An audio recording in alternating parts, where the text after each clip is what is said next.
Dear students, ionic bond part 6 में आपका स्वागत है। लास्ट लेक्चर में हम लिमिटिंग रेडियस रेशो निकालना देख रहे थे। ऑक्टाहेड्रल केस में हमने लिमिटिंग रेडियस रेशो निकाला था। आज क्यूबिक स्ट्रक्चर के केस में लिमिटिंग रेडियस रेशो निकालते हैं। तो calculation of limiting radius ratio for cubic structure. Cubic structure कैसा होता है इसको समझने के लिए मैंने यहाँ पर एक क्यूब या घन बनाया है। इस घन के 8 कॉर्नर्स हैं। इन 8 कॉर्नर्स को सेंट्रिक करते हुए इन पर नेगेटिव आयंस रख दिए हैं। जैसे एक नेगेटिव आयन यहाँ रख दिया है, इसका सेंटर ये है। इसी तरीके से दूसरा नेगेटिव आयन यहाँ रख दिया है, इसका सेंटर ये है। ठीक इसी तरीके से तीसरा नेगेटिव आयन और चौथा नेगेटिव आयन। तो ये 4 नेगेटिव आयंस मैंने नीचे वाले जो 8 कॉर्नर्स हैं उन पर रख दिए हैं।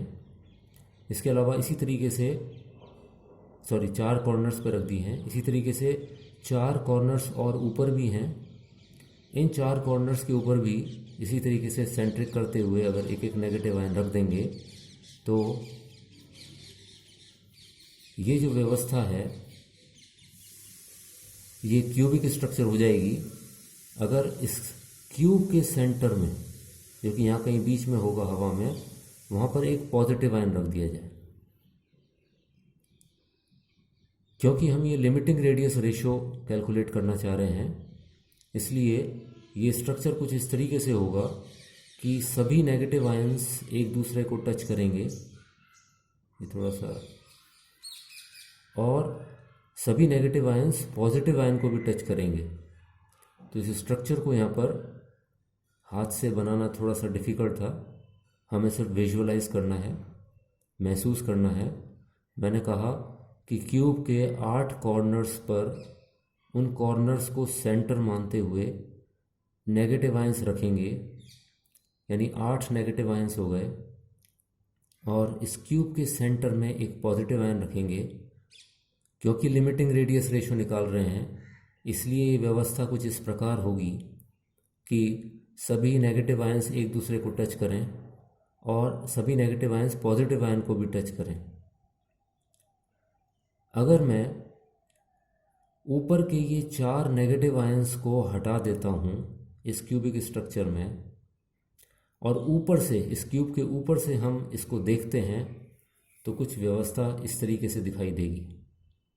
ध्यान दीजिएगा, इसमें ये 4 नेगेटिव आयंस हैं A, B, C, D, और इनसे ऊपर की तरफ ये पॉजिटिव आयन, जिसे मैंने O से रिप्रेजेंट किया है, एक्चुअली ये पॉइंट O है, इसको मैं पॉजिटिव आयन O भी बोल सकता हूँ, उस तरीके से है। और ऊपर के जो 4 नेगेटिव आयंस हैं E, F, G, H, उनको मैंने हटा दिया है।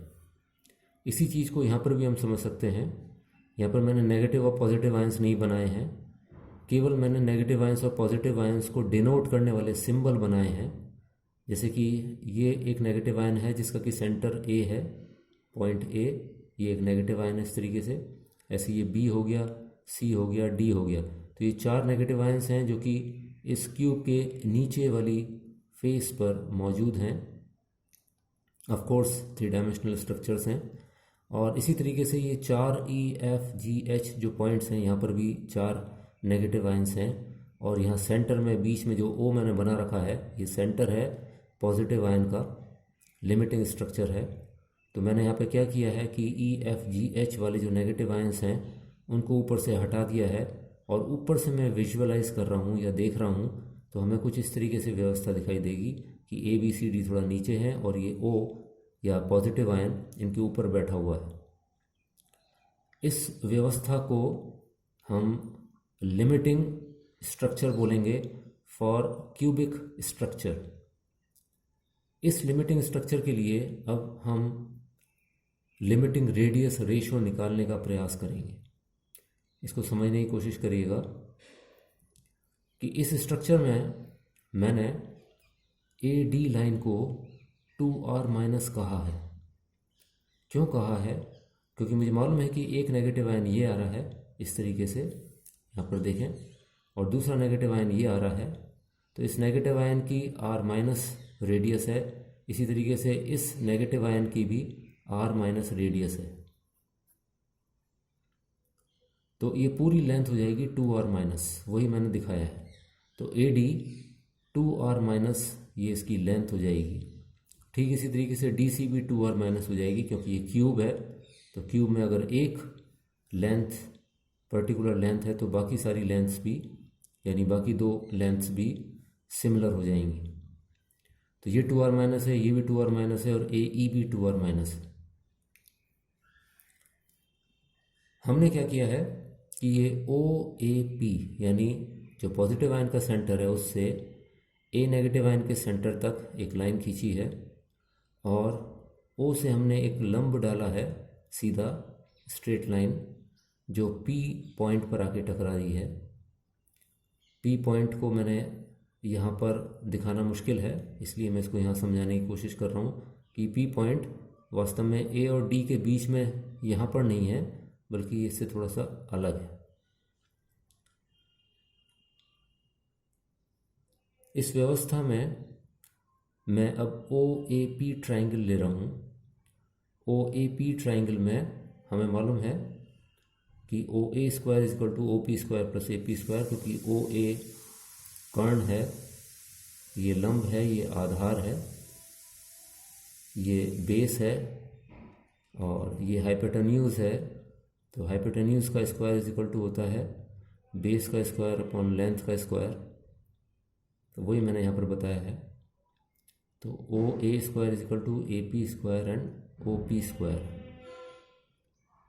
अब हमें मालूम है कि OA क्या है, क्योंकि O पॉजिटिव आयन का रेडियस है, फिर A नेगेटिव आयन का रेडियस है। लिमिटिंग स्ट्रक्चर है तो पॉजिटिव आयन और नेगेटिव आयन दोनों टच हो रहे होंगे, इसलिए पॉजिटिव आयन की रेडियस r प्लस है, नेगेटिव आयन की रेडियस r माइनस है। तो इन दोनों का जो सम है r plus plus r minus, ये OA लेंथ है। तो वही मैंने दिखाया है, OA is equal to r plus plus r minus. तो OA हमें मालूम है। इस इक्वेशन में OP और AP को निकालने की कोशिश करते हैं। OP क्या है?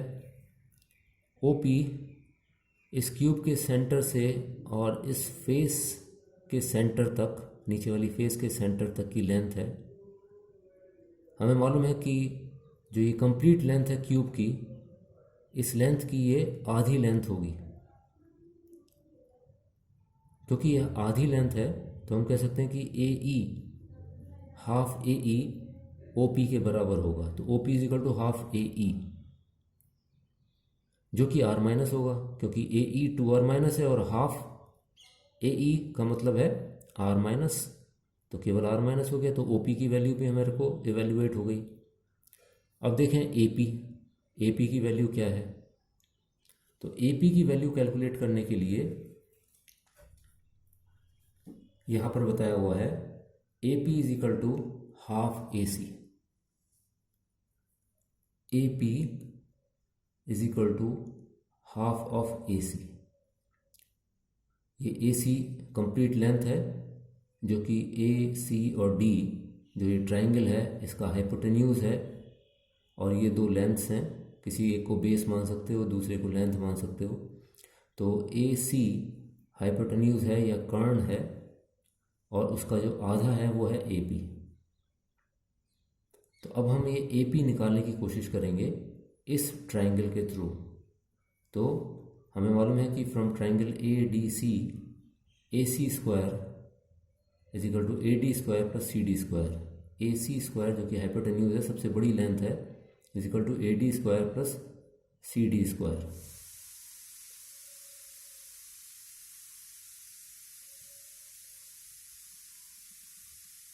ये इक्वेशन हो गई हमारी। इस इक्वेशन को फर्दर सॉल्व करते हैं। अगर AC का स्क्वायर हटाया है तो यहाँ पर ये अंडर रूट आ जाएगा। अब ये जो AC की वैल्यू हमारे पास निकल के आई है, इसको हम AP निकालने के लिए काम में लेंगे, और AC की जगह हम ये वैल्यू पुट कर देंगे। तो 5 और 4 हमारा आ गया AP is equal to half AD square plus CD square. अब हमें मालूम है कि AD 2r माइनस है, CD भी 2r माइनस है, तो ये 2r माइनस स्क्वायर और 2r माइनस स्क्वायर हो गया। इसको हम फर्दर सॉल्व करेंगे तो अल्टीमेटली ए पी की जो वैल्यू आएगी वो आएगी √2r माइनस। अब हम क्या करेंगे, ओ ए, ओ पी और ए पी इन तीनों की वैल्यूज़ इक्वेशन नंबर 1 में पुट कर देंगे। तो हम क्या करेंगे, equation number 2, equation number 3 and equation number 6 in 1 equation number 1 में रख देंगे। ऐसा करने पर हमें जो मिलेगा वो मिलेगा r plus r minus whole square. ये ओ ए की वैल्यू है r प्लस r माइनस, ये हमने रख दी है, is equal to O P की वैल्यू हमें मालूम है r माइनस, तो r माइनस का स्क्वायर है, प्लस ए पी की वैल्यू √2r माइनस है, तो क्योंकि ये स्क्वायर में है इसलिए √2r माइनस स्क्वायर। अब इसको सॉल्व करेंगे, r plus r minus square is equal to r minus square plus √2 का स्क्वायर करेंगे तो ये 2 हो जाएगा r minus square. Further solve करने पर ये 3r माइनस स्क्वायर हो जाएगा, तो r plus r minus whole square is equal to 3r minus square. अब दोनों तरफ के अगर हम स्क्वायर रूट लेते हैं तो उस केस में √3 स्क्वायर रूट में आ जाएगा और बाकी वैल्यूज़ क्योंकि स्क्वायर हैं इसलिए वो एज सच रह जाएंगी। Then r plus is equal to, इस r माइनस को वापस यहाँ ले गए जिससे कि इन दोनों को हम इक्विलिब्रेट कर सकें, √3r माइनस r माइनस। हमें मालूम है कि √3 की वैल्यू होती है 1.732 minus 1r minus, r minus को 1r माइनस लिख सकते हैं। इन दोनों को माइनस करेंगे तो आएगा r plus is equal to 0.732r minus, r minus को इधर ले गए तो ये हो जाएगा r 0.732। यानी क्यूबिक स्ट्रक्चर के लिए लिमिटिंग रेडियस रेशो 0.732 है। अगर इससे कम हो जाएगा तो फिर वो क्यूबिक स्ट्रक्चर नहीं रहेगा। Thank you.